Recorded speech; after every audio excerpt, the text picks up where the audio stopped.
Okay. Elliot Hughes, Mac Groveland resident.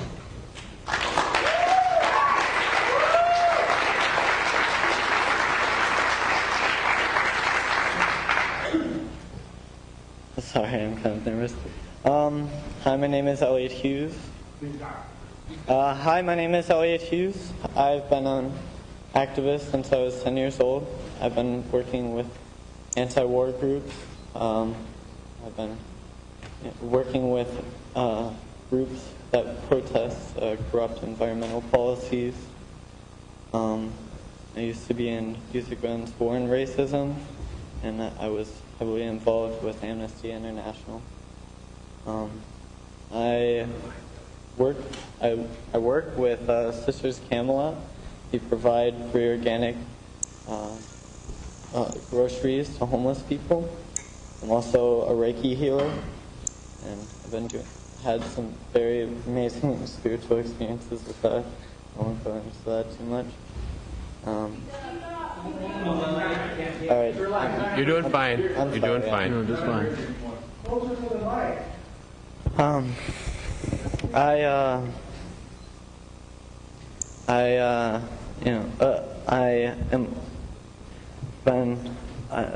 I also have studied a lot of history, and I believe that I've seen imperialist empires rise, and I've seen imperialist empires fall.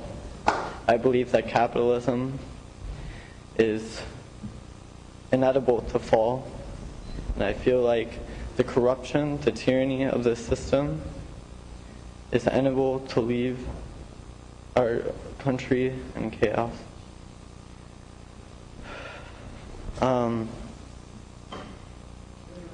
I believe,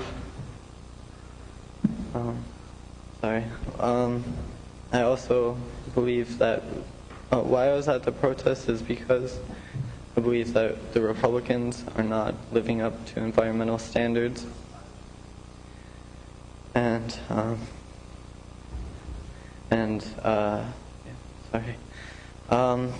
Anyways, I'm going to talk a little bit about what happened to me.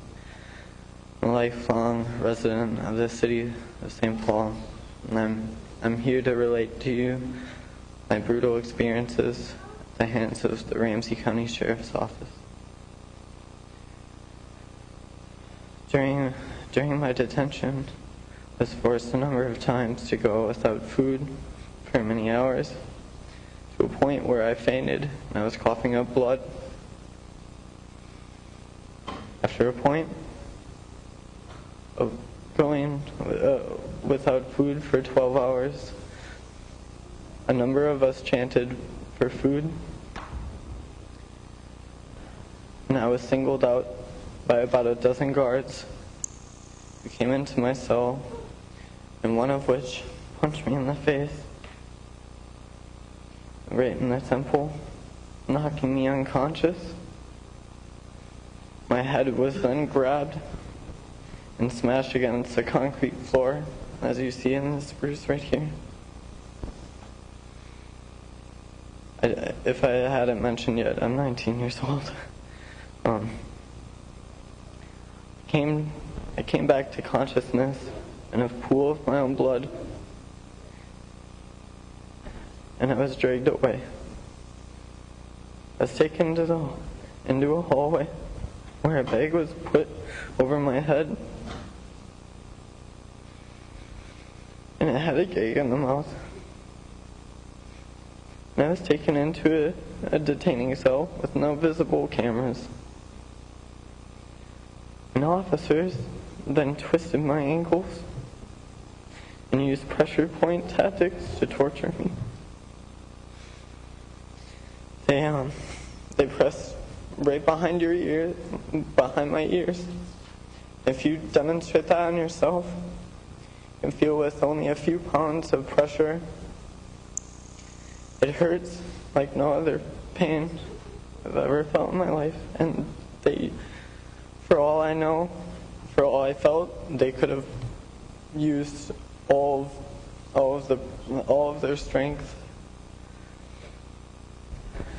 And I was screaming, crying, begging God for mercy. one officer was even disgusting enough to say that your God is not with you right now. We are all devils. And this horrified me.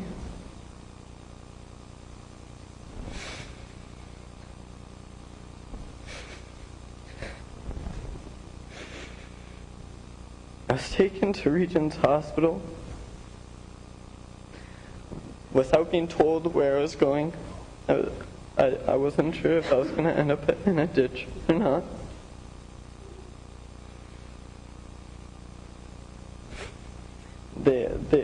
I was taken in a cop car, and then they put me, with this bag on my head, I could barely see. I was very confused, and I had the netting around. It distorted my vision, and my concussion was setting into place. And at a point in that detaining cell at Regent's Hospital, where I was only wearing a t-shirt and it was freezing cold, I was sitting in the corner screaming and crying, begging for mercy and begging for them to let me go. I had vomited in this bag, and I begged them to take it off of my head, and they refused. In fact, they put a newspaper over the door so that they could not see me, but only hear me scream. They were laughing at me at that point. I was then crying for about 4 or 5 hours, and then a medical doctor came in, and he said that I would not receive treatment until I stopped crying.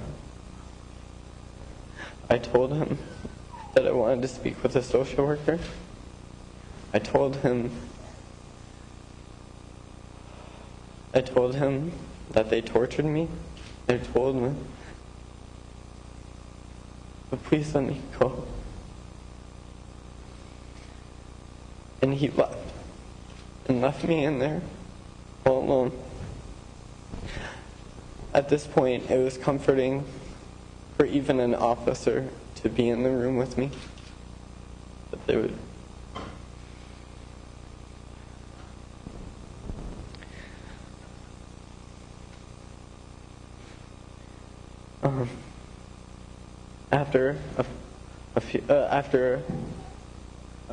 Also while I was in there, the entire time I had my hands handcuffed behind my back, and they did not let me. I could not drink any water. The faucet was facing down, and I asked them for water within the 6 or 7 hour period that I was in there, and every time I was denied.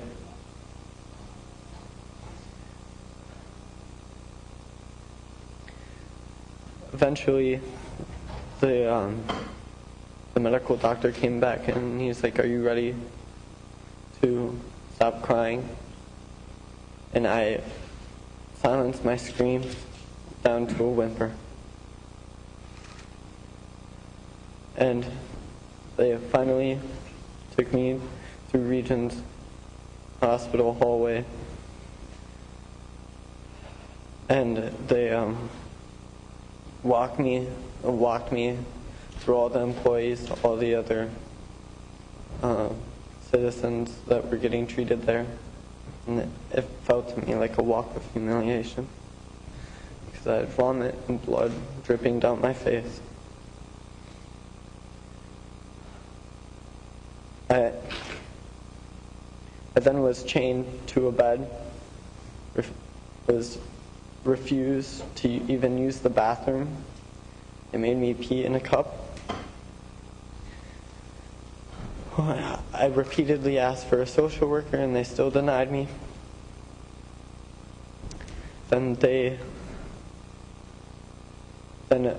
treated my, they gave me an x-ray for my ankle that the cops had twisted to make sure that it wasn't broken. And they cleaned out my wound where they had smashed my head into the concrete cement.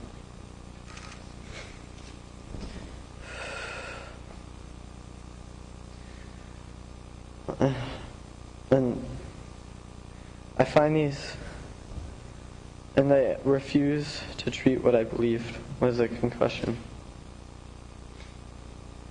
I find these acts to be illegal, a violation of my human rights. I will continue to fight for justice. I've also written a statement, a request for action to be taken to prevent things like these in the future. And I'll state it word for word. It's titled, Community Request for Action Against Police Brutality. On behalf of my community and myself, I have a few requests for the City of St. Paul, and the St. Paul Police Department, and the Ramsey County Sheriff's Office. I would like to see a new ethics policy for all city and county law enforcement, and it should be written with community input under a consensus-based process, including a non-discrimination policy with transparent and public processes for punishment of violations of the ethics policy. Number 2, community members should be able to view recent photos of all St. Paul police and Ramsey County Sheriff's officers and guards at all St. Paul jails and prisons, including names and badge numbers with pictures.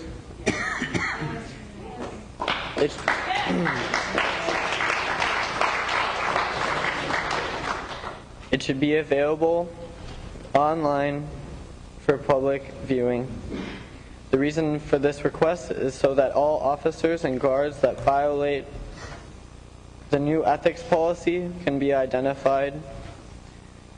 And for me, this would help me a lot because the officers would not tell me their names or their badge numbers, and they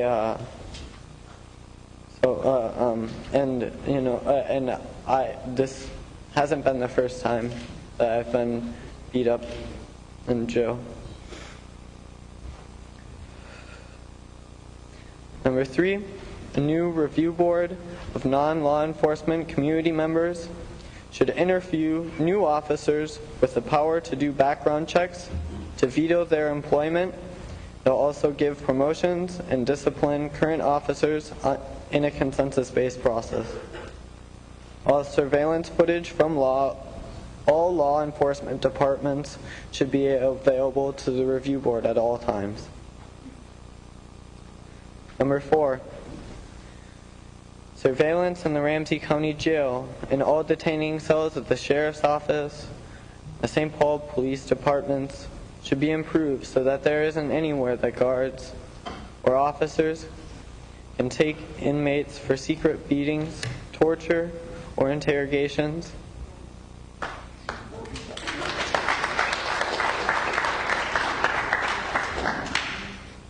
And all surveillance footage should be available for public viewing upon request with a deadline of 1 week. Number 5, dashboard cameras should be installed, dashboard cameras installed on all St. Paul Police and Ramsey County Sheriff's vehicles shall be running at all times with no ability to turn them off. All surveillance footage from vehicles should be available for public viewing upon request with a deadline of 1 week. Number 6, every law enforcement officer in the city should be required to pass classes on community mediation, since that is their role in our community, is to mediate. They should also be required to attend an open community forum about police brutality, so that law enforcement officers will hear the stories and feel the effects that police brutality has on one's psychological health, one's family, and the surrounding community. And finally, I want a personal apology from Ramsey County Sheriff Bob Fletcher. Yeah.